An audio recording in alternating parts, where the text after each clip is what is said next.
어느 날 가지가 자기가 가지라는 사실이 잘 믿어지지 않아서 할머니한테 물었습니다. 할머니, 나 가지 맞아?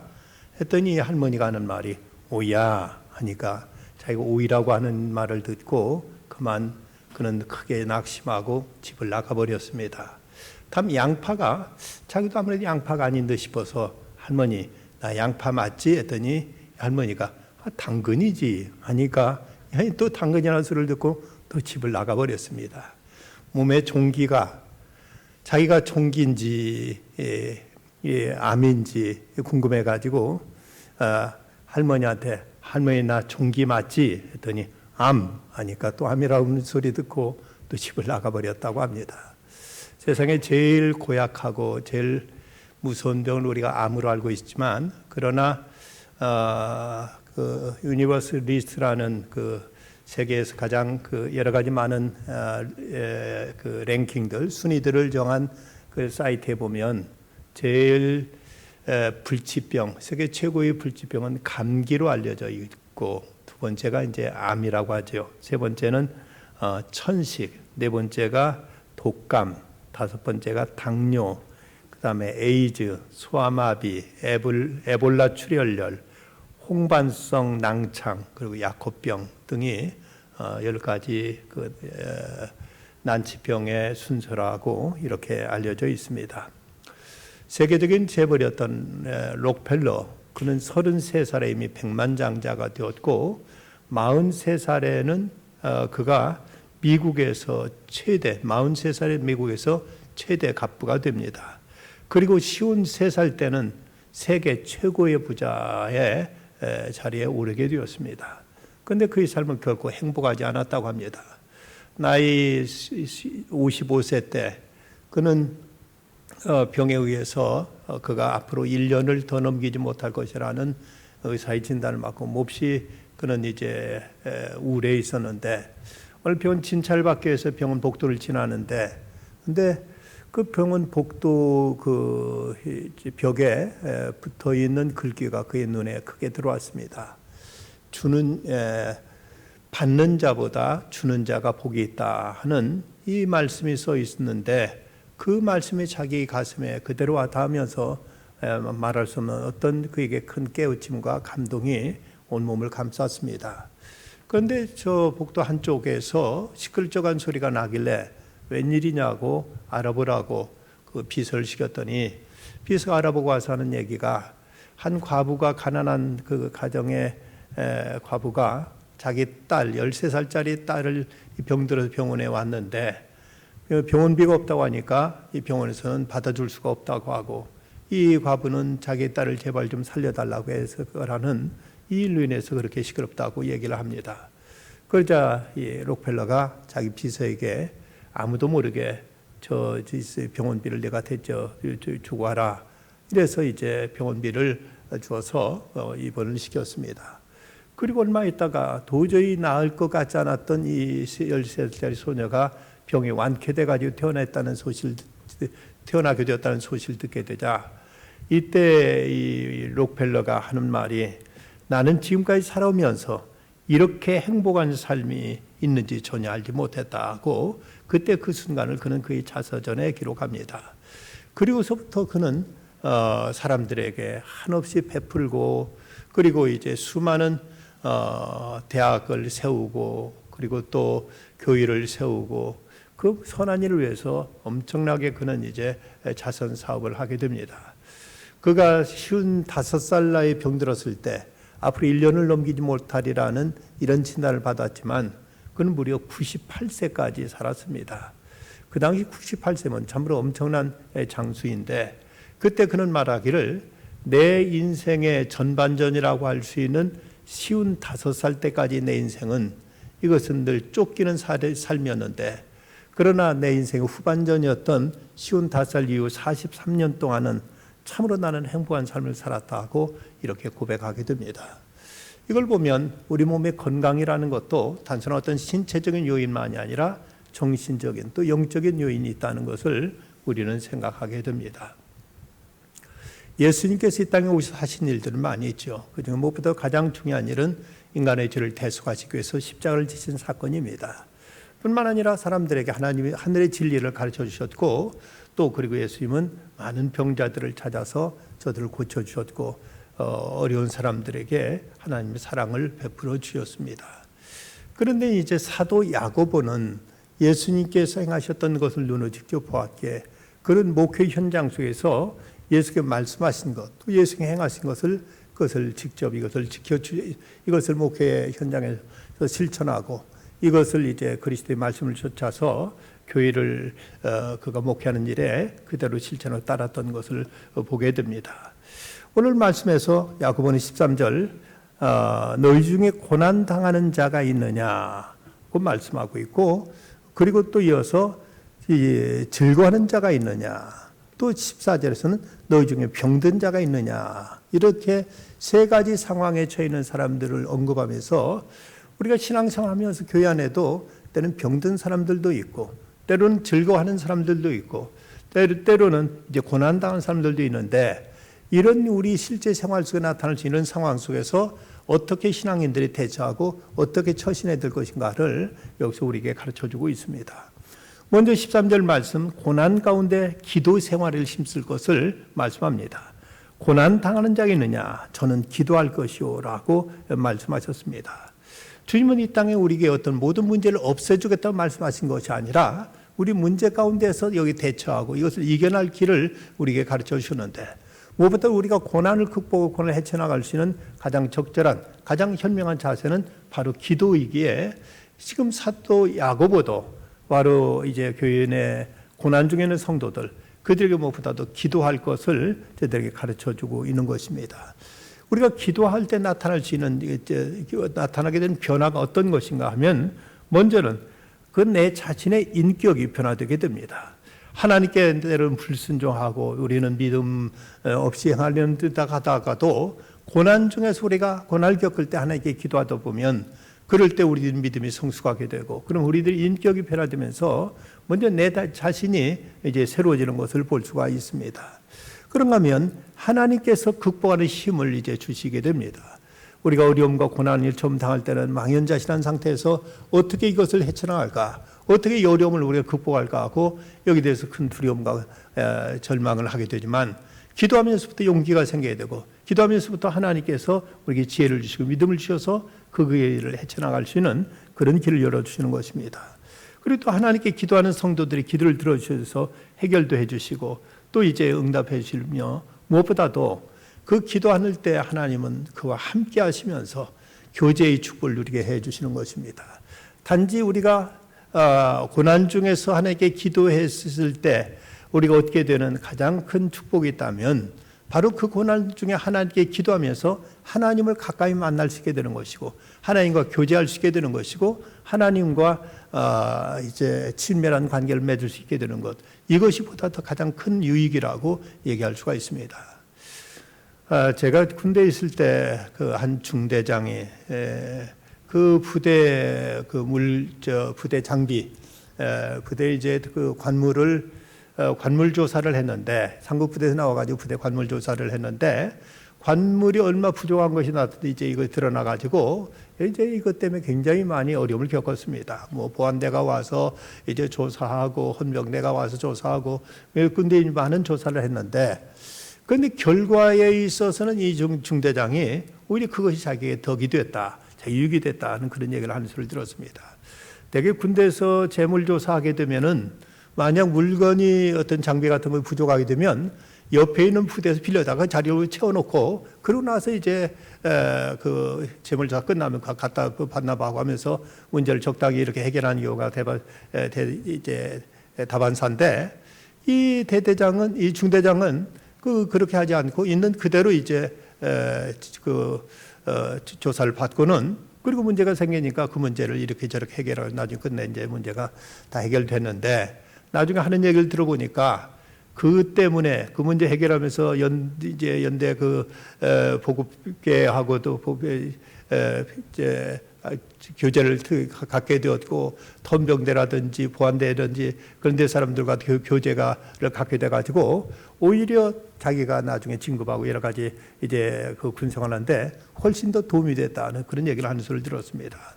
어떤 문제가 터졌을 때 그 문제 때문에 우리가 하나님께 기도하다 보면 그 문제 때문에 우리는 이제 마음 졸이고 이것 때문에 우리가 힘들어하기도 하지만 그러나 우리가 기도하면서 하나님을 가까이 만날 수 있게 되고 그리고 하나님 능력을 체험하게 되고 무엇보다 하나님의 위로 또 하나님이 주시는 능력 하나님이 주시는 여러 가지 약속들 이것을 경험하고 체험하면서 오히려 우리가 어려움 속에서 더 큰 하나님의 은총을 경험하게 되는 이런 일들을 우리는 체험하게 되는 것입니다. 고난 중에 기도하면서 우리는 하나님의 뜻을 이제 생각하게 되는 것이죠. 고난이 없었더라면 우리는 그저 내 마음대로 행하면서 우리가 바라고 추구하는 것이 이 세상 것, 이 땅의 것만이었을 터인데 오히려 고난 중에서 우리에게 가장 소중한 것이 무엇인가? 우리에게 궁극적이고 본질적인 것이 무엇인가를 깨닫게 되면서 우리들의 신앙 인격이 성숙하게 되고 그러면 하나님과 관계가 윤택해지면서 오히려 그 고난 중에서 더 큰 은혜를 체험하게 되는 이런 일들이 많이 있습니다. 모래 속에 그 조개 속에 모래알갱이가 들어가게 되면 그 딱딱한 그리고 날카로운 모래알 때문에 조개는 말할 수 없는 쓰라림과 고통을 느끼면서 이것을 이제 이겨내기 위해서 분비액을 자꾸 방출하는데 그것이 나중에 결집돼 가지고 진주를 이루게 된다고 하는 것이죠. 고난은 분명 우리에게 고통이고 우리에게 어려움인 건 사실이지만 어떤 이는 이 고난이야말로 성도들에게 제3의 성례라는 말을 합니다. 우리 개신교에서 성례라면은 세례와 성찬 두 가지만 이제 성례로 취급하는데 또 하나 이 고난을 통해서 우리 믿음이 성숙하게 되고 우리가 더 성결하게 되고 우리가 더 경건하게 되고 우리가 더 신령하게 되면서 고난을 통해 훨씬 더 많은 은혜를 우리는 체험하게 된다고 이렇게 얘기하고 있습니다. 리차드 포스터의 책 기도라는 책에 보면 기도를 통해 우리가 배울 것을 말하면서 그럼 샤를드 푸코의 기도를 그는 소개하고 있습니다. 푸코는 그가 말하기를 그는 그 고난 중에 하나님께 이렇게 기도합니다. 아버지 손에 제 자신을 맡겨드립니다. 저를 아버지 뜻대로 사용해 주시옵소서. 제가 어떤 일을 하시든지 저는 그 일을 행하시는 아버지를 신뢰하며 감사드립니다. 저는 모든 일에 준비되어 있고 모든 일을 받아들일 각오가 되어 있습니다. 저와 모든 피조물 가운데 아버지의 뜻이 이루어지게 해 주시옵소서. 오 주님, 제가 원하는 것은 이것뿐입니다. 많은 고난과 역경 속에서 그는 하나님과 깊은 교제를 나누다 보니까 지금까지 자기 야심이 있었고 자기 나름대로 어떤 목적이 있었고 자기 추구하는 바가 있었는데 그러나 오히려 고난 중에 하나님이 크고 높은 뜻 하나님 깊고 오묘한 섭리를 깨닫게 되고 완전히 모두가 하나님께 내려놓을 수 있는 이런 자리까지 이르게 되었다고 리처드 포스터는 샤를드 푸코의 기도를 통해서 이렇게 우리에게 말하고 있습니다. 우리에게 고난이 이렇게 저렇게 찾아올 때가 있습니다. 하지만 고난 중에 우리가 기도를 통해 하나님을 만날 수만 있다면 그렇다면 그 고난은 오히려 우리에게 유익이 될 것이고 고난을 통해 우리들의 신앙도 성숙해지고 우리 삶도 더 새로워지는 이런 은총을 입게 될 것입니다. 다음 두 번째는 즐거운 가운데 찬양하는 신앙을 할 것을 말씀하고 있습니다. 즐거워하는 자가 있느냐? 저는 찬송할지니라 라고 이렇게 말씀하고 있습니다. 이것은 우리가 즐거울 때 하나님을 생각하라는 이런 말씀입니다. 우리가 어떤 즐거운 일에 빠지게 되면은 그때는 이제 하나님을 찾던 신앙도 해야 되고 나 자신 어떤 쾌락과 내 자신의 즐거움에 도취돼서 다른 주변 사람들 생각하지 못하는 경우들이 많이 있습니다. 하지만 여기서 고난 중에 우리가 즐거움 가운데 있을 때 하나님을 생각하고 하나님을 찬양하게 될 때 그 즐거움은 더 극대화될 것이고 심정은 더욱 신령한 기쁨으로 우리에게 더 승화될 것이라고 이렇게 말하고 있습니다. 이제 교회에서 성도들 가운데 때로 젊은이들이 결혼식을 하면 목사가 이제 주례를 해줍니다. 그러면 이제 그 결혼한 신혼 부부가 때로는 신혼여행 갔다 와서 이제 인사를 하러 오는 경우가 있습니다. 인사 와서 신혼여행지에서 제법 선물까지 사고 와서 목사님 주례해 주셔서 감사합니다 하고 이렇게 인사를 하는데 그 모습이 참 고맙고 아름다운 것은 신혼여행이라면 세상 결혼해가 맨 처음 둘이 가는 여행으로서 그야말로 그저 한순간이 아까울 것이고 그곳에서 그렇게 즐겁고 행복하게 보내는 시간에도 주례해준 목사를 생각했다는 것이 고맙고 또 그런 데서 또 고마움을 표현하기 위해서 작은 것이나마 선물을 사왔다는 그 정성이 그토록 거기에 귀할 수가 없는 것입니다. 이렇듯 우리가 뭔가 좋은 일 있을 때, 어려운 일 있을 때 하나님 생각하는 건 누구나 할 수 있는 일입니다. 하지만 우리가 즐겁고 좋은 일 있을 때 하나님 생각한다는 것은, 이것은 이제 누구나 그렇게 하는 것이 아니죠. 어떤 이들은 결혼하고 결혼 전에는 그렇게 열심히 교회 봉사하고 교회에서 성가대도 하고 교회 학교 교사도 하다가 막상 결혼하면 다 내려놓고는 이제 한동안 신앙생활에 해해지는 모습을 볼 수가 있습니다. 우리가 어떤 좋은 일이 있을 때 더 하나님께 가까이 하기보다는 오히려 우리가 좋은 일이 있을 때 사람들은 많은 경우 도리어 하나님부터 멀어지고 어떤 세상 연락과 자기 개인의 어떤 향락에 이제 점점 빠져들게 되는 경우가 많은데, 이 고난 중에 우리가 이제 하나님 만나기는 차라리 쉽고, 고난 중에 기도하기도, 고난 중에 찬송하기도 쉽지만, 그러나 즐거울 때 진정 하나님을 생각하고 하나님께 찬양하는 것, 이것은 그렇게 많은 사람들이 그렇게 하고 있지 않은 것을 보게 됩니다. 성경에 보면 다윗처럼 하나님께로부터 은총받은 사람이 있을까? 어쩌면 다윗은 그야말로 동물적인 감각으로 하나님의 기뻐하실 짓을 골라서 했던 사람이었습니다.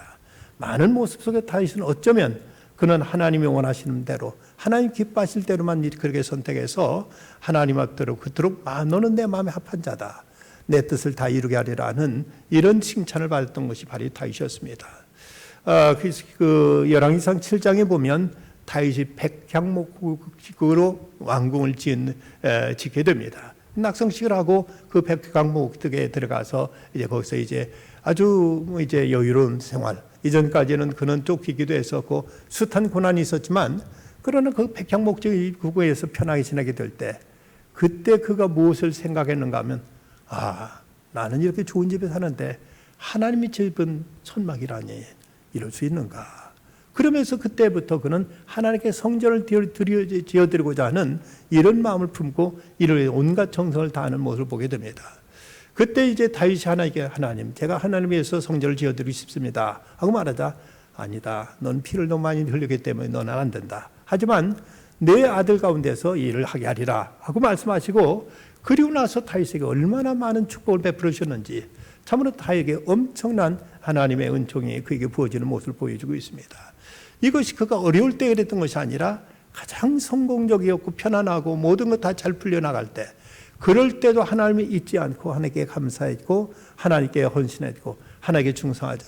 하나님은 이런 다윗을 보시고, 이는 내 마음에 합한 자다, 너는 참으로 내 마음에 드는구나, 내가 너를 통해 내 뜻을 다 이루게 하리라 하고, 이렇게 다윗이 하나님께 큰 축복을 받게 되는 모습을 보여주고 있습니다. 그래서 오늘 말씀에 즐거워하는 자가 있느냐, 저는 찬송할지라고 말씀합니다. 우리가 좋은 일, 기쁜 일, 감사한 일이 있다면 그럴수록 더욱 하나님께 감사하고, 그럴수록 더 하나님께 찬송할 수 있는 이런 믿음의 자세를 이제 사도 요한은 가르치고 있습니다. 세 번째가 이제 병든 자에 대해서 교회와 믿음과 죄를 생각하라고 말씀합니다. 오늘 말씀 14절과 15절, 너희 중에 병든 자가 있느냐, 그는 교회 장로들을 청할 것이요, 그들은 주의 이름으로 기름을 바르며 그를 위하여 기도할지니라. 믿음의 기도는 병든 자를 구원하리니 주께 그를 일으키시리라. 혹시 죄를 범하였을지라도 사하심을 받으리라 하고 말씀합니다. 너희가 지금 병들었느냐, 그럼 교회를 생각해라. 믿음을 너희들은 챙겨라. 그리고 너희들 무엇보다도 이제 이 문제를 통해 자신을 살펴야 된다고 이렇게 지금 말씀하고 있습니다. 하나님께 때로 공동체를 일깨우기 위해서 교인 가운데 어떤 한 사람에게 질병을 허락하실 때가 있습니다. 여러분이 어떤 개인이 당하는 고난이지만 이것은 교회 전체에 주시는 사인일 수 있습니다. 하나님께서 교회 공동체를 일깨우기 위해서 성도들에게 무엇인가를 이제 보여주시기 위해서 어떤 한 사람을 통해서 하나님이 당신의 뜻을 펼치실 때가 있습니다. 이럴 때 공동체는 그를 위해서 마땅히 기도할 것이고, 본인도 이것이 이제 교회의 어떤 이제 덕이 될 것인가, 내가 어떻게 해야 될 것인가를 통해서 우리는 교회를 생각할 줄 알아야 되는 것입니다. 그 가족 가운데서 한 사람이 아프게 되면 온 가족이 다 그 때문에 힘들어하고 온 가족이 다 어려워하는 것처럼, 교회 공동체 속에서 어떤 성도 하나가 아픈다는 것은 그 한 사람만의 아픔이 아니라 온 교회의 아픔이 될 수 있는 것이고, 교회 전체 이를 통해서 하나님 일깨우시는 어떤 경고일 수도 있고, 하나님께 책망일 수도 있고, 아니면 하나님께서 이를 통해서 교회를 새롭게 하시려는 어떤 하나님의 경륜과 섭리가 거기에 담겨 있을 수도 있는 것입니다. 병든 자가 있느냐? 그는 교회의 장로들을 청할 것이라고 이렇게 말씀하고 있습니다. 교회 우리가 병들었다면 마땅히 교회에 알리고, 또 이제 때로는 여기서 이제 장로라는 말은 교회 지도자를 의미하는 말씀입니다. 교회 지도자에게 알려서 이제 기도를 부탁할 것이요, 또 이 문제를 위해서 교회는 같이 기도해야 될 것입니다. 우리 교회 참 좋은 전통 가운데 하나는, 교인 중에 누가 수술을 받게 되면 우리 교회 중부기도팀은 수술하는 시간 내내 10시간이면 10시간, 때로는 11시간, 12시간씩까지도 같이 집중해서 같이 이제 기도하고 해왔습니다. 그래서 많은 하나님의 은혜로 치유받고, 하나님이 여러 가지 참 좋은 일로 하나님께 응답하시던 이런 좋은 전통을 우리가 가지고 있습니다. 병들어서 이제 고통당하는 사람이 얼마나 지금 힘들까. 또 행여 수술을 실수하지 않고 온전히 수술에 성공할 수 있도록, 이를 위해서 그동안 몇 시간씩 위해서 같이 기도해 오고 했던 이런 이제 우리 교회 중보기도팀의 아름다운 기도의 전통이 지금까지 있어 왔습니다. 또 우리가 교회가 같이 그를 위해서 기도함으로써 교회가 하나라는 것, 우리는 같이 서로 이제 같은 공동 운명체라는 것, 이걸 서로 의식하고 서로 고백하고 함께 이 문제를 교회 신앙적으로 다룰 것을 말씀하고 있는 것입니다. 어떤 분은 병원에 입원하러 가면서, 목사님 제가 무슨 일로 인해서 입원하게 됐습니다, 기도해 주십시오 해서 기도 받고 가시는 분도 있고, 어떤 분은 교회 갔다 와서 이제 잘 치료받고 왔습니다 하고 이렇게 또 교회 알려오시는 분들도 있습니다. 그 미국 유명한 긍정적인 사고를 주창했던 노만 빈센트 필 목사님이 있습니다. 대단히 이제 그 적극적인 사고의 주창자로서 미국의 대단한 이제 그 지필가요, 또 설교가요, 또 많은 사람이 큰 영향을 끼쳤던 분인데, 이분이 얘기하는 그 건강 비결에 보면 10가지 비결을 그분은 그렇게 얘기하고 있습니다. 첫째, 병이 생기면 의사를 부르듯 목사를 부르라.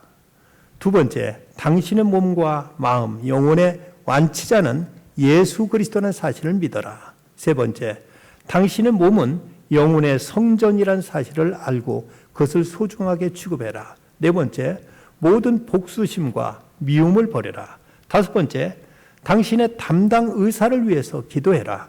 여섯 번째, 매일 운동하고 성경 읽고 기도드리면 당신의 몸과 마음과 영혼이 튼튼해질 것이다. 일곱째, 건강을 생각하여 당신 자신이나 사랑한 자들에게 악한 마음을 품지 말고 이제 그 사랑하는 마음, 선한 마음을 품어라. 여덟째, 창조주 하나님이 건강의 원천이라는 사실을 알아라. 아홉째, 성경에 기록된 건강의 규칙들을 연구하고 실천해라. 열 번째, 치료자는 의사이지만 완치자는 하나님이심을 믿어라고 이렇게 10가지 건강의 지침을 노만 빈센트 필 목사님은 이렇게 들려주고 있습니다. 우리가 살다 보면 몸에 이상이 올 때가 있고 몸에 병이 올 때도 있지만, 이럴 때도 우리는 신앙인으로서 신앙인다운 이런 처신과 행동과 선택을 해야 될 것입니다. 오늘 말씀해 보면 신앙적인 치유법에 대해서 5가지를 말씀하고 있는데, 그 첫째는 하나님 중심의 신앙에서 소화하라고 말씀하고 있습니다. 단순한 어떤 이제 그 병을, 신체적인 병을만 생각할 것이 아니라 이것이 하나님이 주신 어떤 사인이 있는가 하는 그 하나님의 뜻을 생각하라는 것입니다. 모든 질병에는 나름대로 여기 하나님이 주시는 어떤 말씀이 있습니다. 이걸 통해 더 하나님 앞에 겸손하게 하나님께 기도할 것을 요구하기도 하시고, 이걸 통해서 우리로 하여금 더 신령한 것을 추구하도록 하나님께 말씀하기도 하시고, 이걸 통해서 우리로 하여금 더 경건한 믿음의 생활로 부르시는 하나님의 음성도 거기에 담겨 있는 것입니다. 그리고 두 번째, 믿음을 가지고 대하라고 말씀합니다. 믿음의 기도는 병든 자를 구원하리니. 문제의 해결은 바로 믿음에 있기 때문에 그렇습니다. 우리는 믿음을 가지고 기도할 것입니다. 예수님의 옷자락만 만져도 병이 나으리라고 믿었던 그 혈루증 앓던 여인, 그런가 하면 스로보니게 여인은 예수님께로부터 내 믿음이 크도다는 이런 칭찬을 이제 받기도 했습니다. 저들에게 다른 조건 아무것도 없었지만 오직 주님만이 내 병을 고쳐주신다. 주님은 능히 내 모든 병을 고쳐주실 수 있다는 그 단순한 믿음 가지고 예수님이 옷자락으로 잡았던 그런 모습처럼 어떤 모욕과 어떤 이제 방해에도 불구하고 끝까지 주님께 매달렸던 그 가난안 여인처럼 우리가 믿음으로 이제 병에 대해서 대처할 것을 가르치고 있습니다. 그런가 하면 기름을 바르며 기도하라고 말씀하고 있습니다. 주의 이름으로 기름을 바르며 그들 위하여 기도할지니라 라고 말씀합니다. 근데 여기서 기름이 무엇을 의미하는가? 여기도 몇 가지 이제 어떤 해석상에 이제 다른 그 몇 가지 주장이 있습니다. 여기서 그 기름 하면은 두 가지 의미를 일단 먼저 생각해 본다면 하나는 성례전적인 의미의 기름이 있는가 하면 하나는 어떤 치유 목적의 기름이 있습니다. 성례전적이라는 기름이란 말은 그 제사장이나 왕이라든지 또는 선지자를 세울 때 그때 기름을 머리에 기름 부어서 저들을 세우곤 했었는데 근데 여기서 여기서 기름은 엘라요라고 해서 바로 여기서 올리브 기름을 의미하고 있습니다. 올리브 기름을 가지고 감람류 이것을 이제 발라서 이제 어떤 성직자들을 세울 때 이것을 쓰기도 했고 그런가 하면 이 기름이 식용으로도 또 때로는 치료용으로도 쓰였습니다. 그런데 오늘 말씀에 나타나는 그 기름은 바로 치료적인 의미를 말하고 있습니다. 여기 기름을 바르다고 할 때 여기 나타난 헬라어는 아레이포라는 단어로서 이것은 그 문지르다는 뜻을 가지고 있는 이제 그 단어입니다. 그러니까 이제 기름을 바른다는 것은 기름을 바르고 이제 그곳을 문지른다는 이런 이제 얘기인데, 근데 성례전적으로 쓰여질 때는 이 단어 그 아레이포가 아니라 크리오라는 단어를 써가지고 이건 붓는다, 기름 머리에 붓고 어디다 붓는다는 이런 뜻으로 쓰여진 말이기 때문에 여기서는 성례전적인 의미가 아니라는 그런 얘기입니다. 그런데 천주교에서는 이것을 종유성사로 이것을 종유성사의 근거로 삼아 가지고 사람이 죽으면 그때 기름을 부어 가지고 그래서 이제 그 영혼을 구원한다 하고 이렇게 이제 얘기합니다만은 전혀 이 말씀과 저는 근거가 없습니다. 이 의미 자체가 여기 그 글자 자체가 여기서 붓는다는 뜻이 아니라 바른다, 문지른다는 이런 뜻으로 쓰여 있기 때문에 천주교에서 기름 붓는 이 종유성사와는 전혀 이제 그 관계가 없는 그 표현으로 쓰여져 있습니다. 그래서 이제 이 기름을 어떤 이들은 이것을 이제 천주교에서는 종유성사 때 사람이 죽으면 기름 붓는 이런 칠성례 가운데 하나로 이제 생각하면서 이걸 오해하는가 하면 어떤 사람은 단순히 이걸 영적인 의미로만 생각해서 성령을 이제 의미한다고 이렇게 말하고 있는데, 또 어떤 경우는 이 기름은 무조건 어떤 마술적으로 이제 오해가지고 이것을 그렇게 해석해가지고 어떤 병이든지 기름만 부으면 낫는다고 생각하는 이런 오해도 없지 않아 있었습니다. 근데 여기서 기름을 바르며 위해서 기도할지니라는 말씀은 이것은 무엇보다도 이제 그 당시에는 기름이 약으로 쓰여졌던 게 사실입니다. 그렇기 때문에 이 말 속에는 이제 우리가 그 약을 먹으면서 기도하라는 이런 의미로, 약을 쓰면서 기도하라는 이런 의미로 해석될 수 있는 표현이 바로 여기서 기름을 바르면서 기도하라는 이런 이 말씀의 그 뜻입니다. 우리가 그리스도인이라고 해서 약을 쓰면 안 된다, 무조건 기도만 하면 된다는 것은 이건 하나의 신앙적인 미신입니다. 우리는 약도 쓸 것이고 병원 치료도 받아야 됩니다. 그러면서 이것 모든 병의 근원은 하나님께서 참된 치유자이시기 때문에 우리는 하나님의 도움을 빌고 하나님께 의사에게 지혜를 주시고 또 약의 효과가 더 극대화될 수 있도록 이를 위해서 마땅히 하나님께 기도해야 될 일인 것이죠. 유명한 기독교 의사인 암브로스 파레는 그의 진료실 앞에 이런 표어를 붙여놓았다고 합니다. 나 의사 파레는 상처를 치료하고 하나님은 병을 낫게 하신다. 나는 단지 상처를 치료할 뿐이지만 근본적인 병을 낫게 하시는 분은 바로 하나님이시다라고 자기 진료실 앞에 이런 글귀를 써 놓았다는 것이죠. 참된 치유는 바로 하나님께로부터 이루어지기 때문입니다. 그리고 이제 네 번째로 회개하라고 말씀합니다.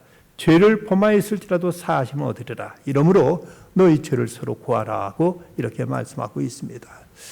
우리의 그 질병은 어떤 경우는 죄와 상관이 있고 어떤 경우는 죄와 상관이 없고 이것을 모두 해결적으로 얘기할 수는 없습니다. 날 때부터 소경된 사람을 보고 제자들이 묻기를 주여 저 사람과 그 부모가 저 사람이 그 소경을 난 것이 그 부모 죄이니까 자기 죄이니까 이렇게 물었습니다.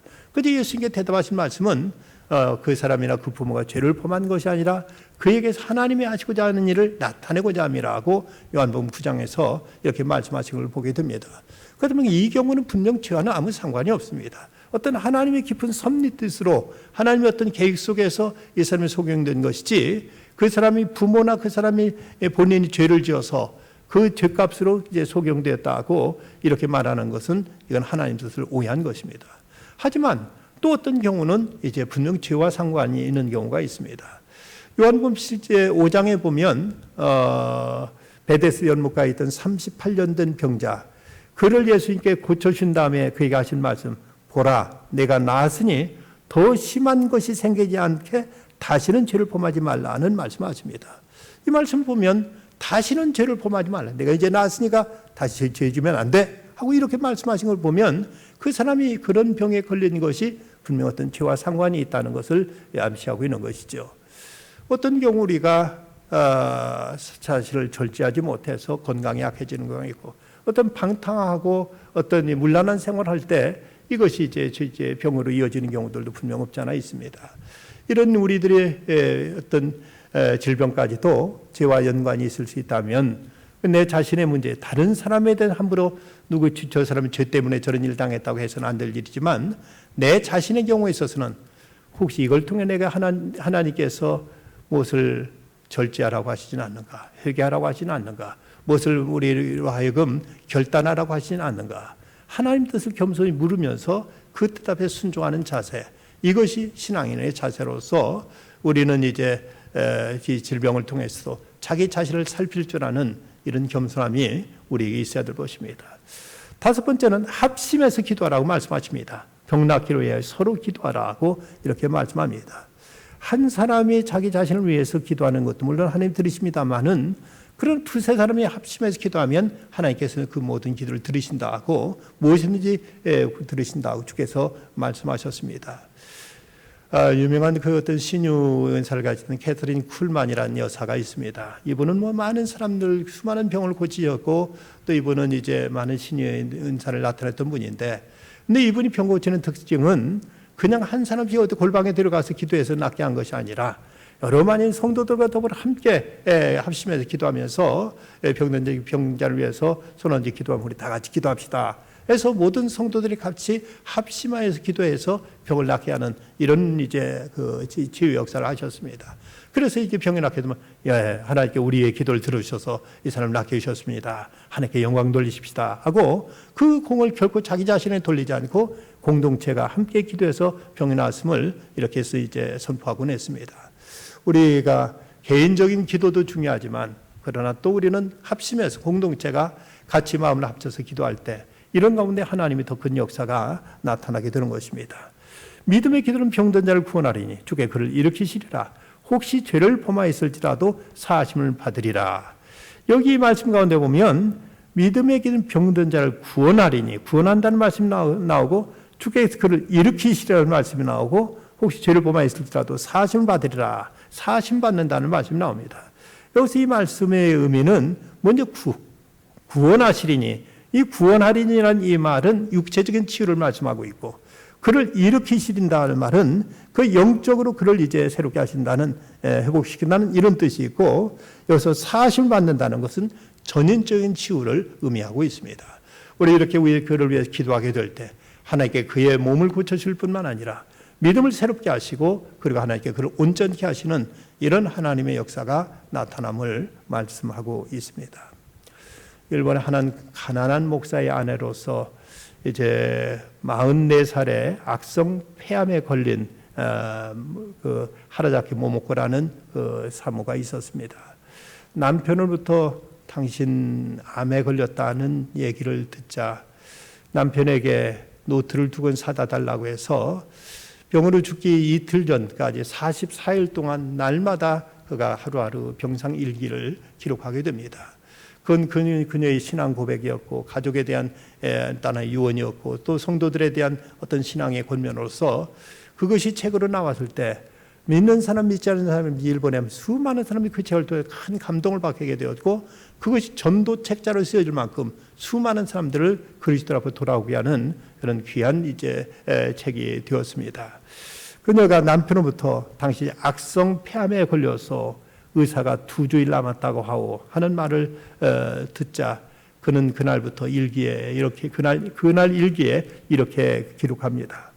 내 마음은 주를 경배하며 내 영혼은 내 구원 되신 하나님을 기뻐하노라. 오늘이라는 날 1978년 6월 28일을 난 분명히 적어놓아야만 했다. 오늘은 내 길지 않은 생에 있어서 획기적인 날이 되었다. 나의 생애는 오늘부터 시작된다. 이제부터가 진정한 나의 삶이다. 하고 이렇게 기록합니다. 그리고 7월 30일 그녀는 교회에 갈 수 있는 모든 기력을 잃어버렸을 때 그날 주일날 이렇게 그는 그 일기를 쓰고 있습니다. 지금쯤 성도들은 예배를 드리고 있겠지. 그러면서 예배의 광경을 생각하면서 병사의 주님께 예배합니다. 그리고 그때 시 한 편을 기록하는데 내 신음이여 내 찬미의 노래가 되어라. 내 괴로운 숨결이여 내 신앙의 고백이 되어라. 내 눈물이여 내 노래가 되어라. 주님을 찬양하는 내 노래가 되어라. 내 병든 육체에서 나오는 모든 숨결이여 호흡이 왜 곤란이여 기침이여 주님을 찬송하라. 내 열이여 땀이여 내 숨결이여 최후까지 내 구원의 주를 찬양하라. 그는 죽기 들전까지 이렇게 하루하루 일기를 쓰면서 그 병사의 주님을 찬양하다가 주님 앞에 품에 안기게 됩니다. 그녀는 자기 자식들에게도 간곡하게 엄마가 가는 곳이 어딘지 너희들 깊이 생각해 봐라. 과연 어디로 갔을까? 우리 믿음이라는 건 단순히 그저 어떤 영원한 어떤 하나님 계시다는 것을 그저 의지적으로 인정하는 것만이 아니란다 하면서 자녀들에게 구구절절히 저들에게 구원의 문제에 대해서, 영생의 문제에 대해서, 영혼의 문제에 대해서 간곡히 권면하고, 그래서 이 그녀의 글이 베스트셀러가 되어서 수많은 사람들에게 큰 감동을 안기게 됩니다. 우리는 이 땅에 살면서 때로는 고난 중에 처할 때도 있고 즐거움을 우리가 누릴 때도 있고 때로는 병들어 고통스러워할 때도 있습니다. 그럴 때 우리들의 신앙이 우리들의 모습이 어떻게 반응하냐에 따라서 이 고난이 우리에게 승리의 영광이 될 수도 있고, 우리에게 즐거움이 때로는 우리가 거기에 즐거움에 취해가지고 우리가 불신앙으로 육체의 향락과 안일만 추구한다면 그것이 우리들에게 패망의 덫이 될 수도 있습니다. 우리가 질병 가운데서 우리가 도리어 하나님을 생각하고 교회를 생각하고 내 영혼을 생각하고 내 믿음을 생각하고 내 자신의 죄를 생각하게 될 때 여기 비로소 하나님의 온전한 치유가, 하나님의 놀라운 은혜가 이런 가운데 임하게 될 것입니다. 믿음의 기도는 병든 자를 구원하리니 주께 그를 일으키시리라. 혹시 죄를 범하였을지라도 사하심을 받으려고 했습니다. 우리 가운데 고난 중에 있는 분이 있습니까? 기도하실 것입니다. 우리 가운데 즐거움이 가운데 있다면 우리는 더욱 하나님을 찬양할 것입니다. 우리가 병 가운데 있다면 하나님을 생각하고 교회를 생각하고 내 영혼을 생각하고 내 자신을 살피는 중에 이걸 통해 말씀한 주의 음성을 듣고 여기에 순복함으로 우리의 질병 가운데 더 큰 하나님의 은혜를 체험하게 될 것입니다. 어떤 상황에 있든지 어떤 환경에 있든지 그 가운데 우리 주님을 바라보면서 믿음으로 대처하는 가운데 그 고난이 오히려 우리로 하여금 더 한 단계 저 높이 이제 우리가 상승할 수 있는 이런 그 디딤돌이 될 수 있도록 믿음으로 대처하고 그 말씀과 믿음으로 우리가 응답하는 중에 이 모든 걸 통해서 우리 가운데 더 큰 영광을 드러내시고 은혜를 베푸시는 하나님을 만날 수 있는 기회를 삼는 지혜로운 신앙의 결단이 있어야 되겠습니다. 기도하십시다. 거룩하신 아버지 하나님, 이 밤도 주님 앞에 나와 주의 말씀을 받습니다. 때로는 이 땅 살면서 고난당할 때도 있고 때는 즐거운 날을 저희가 만날 때도 있고 때는 질병과 고통 속에 저희들이 신음할 때도 있는데 그때마다 저희들은 나름대로 믿음으로 응답하며 저희들의 신앙으로 결단하게 하셔서 오히려 고난이 영광이 되게 하시고 오히려 저희 즐거움을 통해서 더 큰 하나님의 기쁨을 누릴 수 있게 해주시며 또한 질병 가운데서 치유하시는 하나님의 손길을 경험할 수 있는 저희들이 되게 하여 주시옵소서. 우리 교회가 이제 이렇게 고난당한 자를 위해서 중보하며 병든 자를 위해서 합심하여 간구하며 또 즐거운 일이 있을 때 함께 기뻐하며 믿음으로 대처하는 중에 교회 공동체가 하나 되어서 더 큰 하나님의 영광을 누릴 수 있는 아름다운 교회가 되도록 주께서 축복하여 주시옵소서. 코로나19로 인해서 많은 사람이 두려워하고 있습니다. 하나님이여 이를 통해서 하나님의 의지의 섭리를 저희들이 깊이 생각하게 하여 주시옵시고 또 하나님 앞에 겸비한 중에 하나님께 저희들의 영혼을 새롭게 하시며 저희들의 육신을 강건케 하시며 저희들의 삶 속에 더 큰 하나님의 은혜를 부어주시는 그 은총을 누리게 하여 주시옵소서. 예수님의 이름으로 기도드리옵나이다. 아멘.